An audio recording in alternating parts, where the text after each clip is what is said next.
నన్ను వీడియోలో చూసి వచ్చిన వాళ్ళు ఎంతమంది గానుగ నూనె వాడుతున్నారు? ఇప్పుడు ప్యాకెట్ నూనెలు ఎంతమంది వాడుతున్నారు? ఇప్పటికీ ప్యాకెట్ నూనె వాడుతున్నారు. నేను చెప్పి లాభం ఏముందమ్మా? ఏం లాభం? నాకు ఇదేం పెద్ద లక్షల ఫాలోవర్స్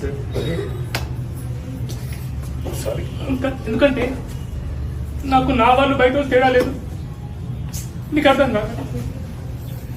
ఎవరైనా నన్ను నిజంగా ప్రేమిస్తే, నన్ను నా మాట మీద విలువ ఉంటే, అదేమంటేరా రేప నుంచి రిఫైన్డ్ ఆయిల్ బంద్ పెట్టండి. ఫస్ట్ రిఫైన్డ్ నూనె వాడొద్దు మీరు ఎవరు కూడా. ఒకటి, చక్కెర వాడకండి, షుగర్ వాడకండి దయచేసి ప్లీజ్. మీకు చిన్న చిన్న పిల్లలు ఉన్నారు, ప్రేమిస్తారు కదా స్కూల్కి వెళ్ళే పిల్లలు. చాక్లెట్లు, బిస్కెట్లు, చిప్స్, ఫోన్లో చేతితో ఫోన్ ఇచ్చేసి అక్కడే నేను ఎందుకు బతుకుంటున్నామా ఇవన్నీ? ఓకే, సో దయచేసి క్యాన్సర్ ఇలాంటి రోగాలు మనకు రావద్దంటే మళ్ళీ చెప్తా, నాకు సిగ్గు లేదు, మీకు బుద్ధి లేదు. చెప్పినా కూడా అదే చేస్తారు. ఓకే, గానుగ నూనె వాడండి, నెయ్యి వాడండి.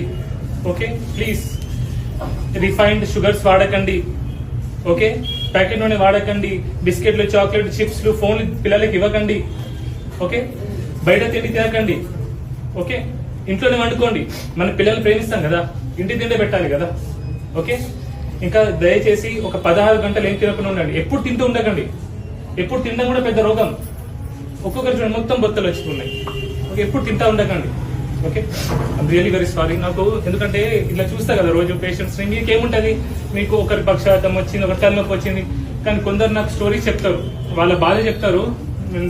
అది నిజంగా మీరు వింటే మీకు కూడా ఏడుపు వస్తుంది. ఐమ్ రియలీ సారీ మిమ్మల్ని బాధ పెట్టి